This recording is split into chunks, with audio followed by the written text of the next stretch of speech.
So, when you think of kids, a lot of times you think of, innocence. You think of them doing enjoyable things. You think of them, running around outside, maybe playing video games, playing outside. I already said that. And, just doing things that they would consider fun, relaxing. But a lot of people tend to put a bad rep towards video games in particular. They say they're a waste of time. They say they don't really help you gain any sort of skill. And all that they do is convince you that spending hours upon hours to completing, whatever the game is better than doing actual learning and playing outside and being, around people. There's arguments for games that just say they're bad and they don't help you grow at all as a person. Well, that is true. I personally beg to differ though. Video games, while some of them can be more brain numbing, if you will, I would argue that video games actually do help build character in a person. And not only character, but they help build just cognitive function in general in a person.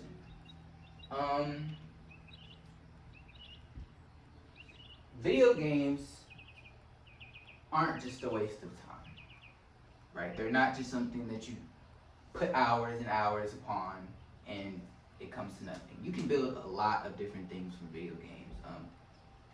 One being enhancement of your multitasking ability. See, when you're playing video games, a lot of times you're doing more than one thing simultaneously.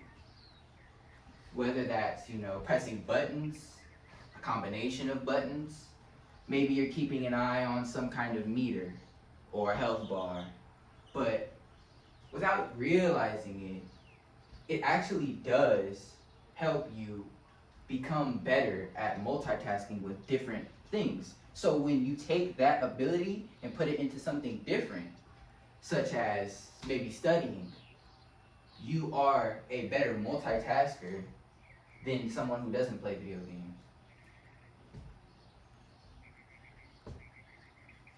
Another point that I would like to make about video games is that video games,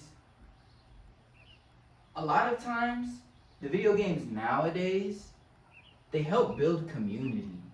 You can find really long-lasting relationships from video games because of all of, the different multiplayer and online video games that we have now. But while people like to argue that those are just online, if you will, they can translate into real-world relationships, people that you talk to every day, or at least very often. There was a TED Talk by this woman. She goes by the name of Dr. Daphne. And she was basically talking about the behavioral science behind video games and how it alters your brain chemistry and all of that. And she said that multiplayer games actually do help create more social environments, if you will, for people. Because let's be honest, in our day-to-day lives, we're not always talking to someone. We don't always feel like going somewhere social and, creating a friendship. But through gaming, you can essentially do the same thing at your house, with your headset on, not really having to worry about, going anywhere or having to, present yourself to anybody.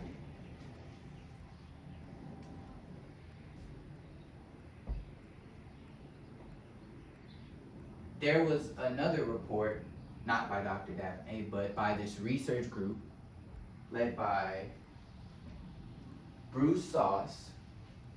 I believe Bruce Sauce is a pretty credible scientific researcher. He graduated from Harvard with a PhD, And he and his team, basically at Harvard, they did an experiment. They put a bunch of gamers, people who would consider themselves gamers and who play a lot of video games, in a room just by themselves. And they put people who don't really play video games, they're not really interested in anything like that. They just from time to time game. It's more of a fun, leisurely thing for them, right? They put them in a separate room. At least two groups are in two separate rooms. And they tasked them with keeping themselves busy, right? However that meant, but there were no electronics allowed for each group. That was the variable, right? So in the non-gamer group, it was recorded that people didn't actually start talking until about 4 to 3 hours in to sitting in that room. Now keep in mind, this is just a room with chairs. You're sitting in there for about 5 hours, and they're tasking you with just keeping yourself busy, right? They found that the people who actually play video games and engage in those types of things were actually a lot more social and willing to, conversate and talk to each other. So that is just honestly one of the many ways that gaming can influence someone in a good way, right?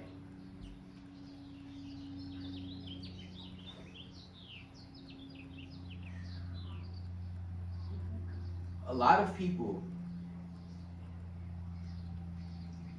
who don't really play video games, they don't necessarily understand the things that go into actually becoming a good gamer. So they don't really understand what video games do build. So a lot of times on paper, like I said previously, it just seems like a waste of time. When in reality, it's doing all of these things, piece by piece, very slowly, but surely at the same time. It's building cognitive function, allowing you to multitask better than people who don't. It helps you build social cues and also more of a, what's the word I'm looking for? Extrovert personality, and keeping yourself busy, allowing you to talk with more people, start more conversations. But not only does it do those two things, it also is shown that it's a very healthy way of decompressing. We go through a lot of things on our day-to-day life, good and bad, and sometimes you just need that outlet, right? That place where you can get out all of your emotions, everything that you think about, all the worries, something just to distract you from your day-to-day life. Gaming is actually one of the most, if not the most, the healthiest option to do that. Now, I'm sure you guys can think of, other things that are just as relieving, but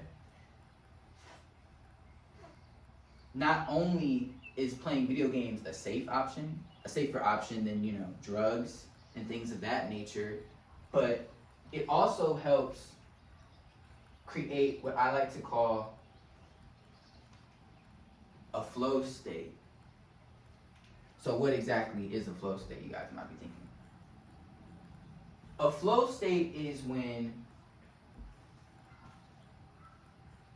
you are so connected with whatever you're doing to the point where it just becomes muscle memory. You don't really have to think about what you're doing.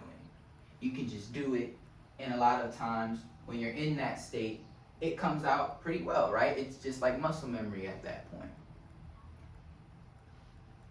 People who don't play games at all, they find it a lot harder to decompress, and not only that, they find it a lot harder to deal with their emotions and deal with their day-to-day lives.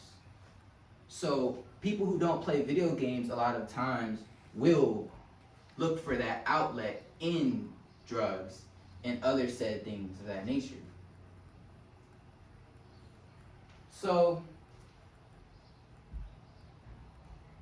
the point that I'm trying to make to you guys is that while playing video games is looked upon, down upon by a certain group of people, I just ask that you guys maybe think a little more deeply and look at how video games actually influence your brain. You know, not only do they help boost your brain functionality just in general, it also helps you become a better multitasker. It also helps you engage with people more often and feel better about engaging with people.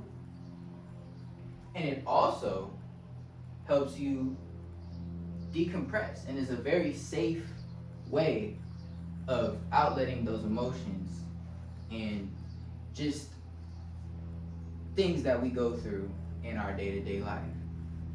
Thank you guys.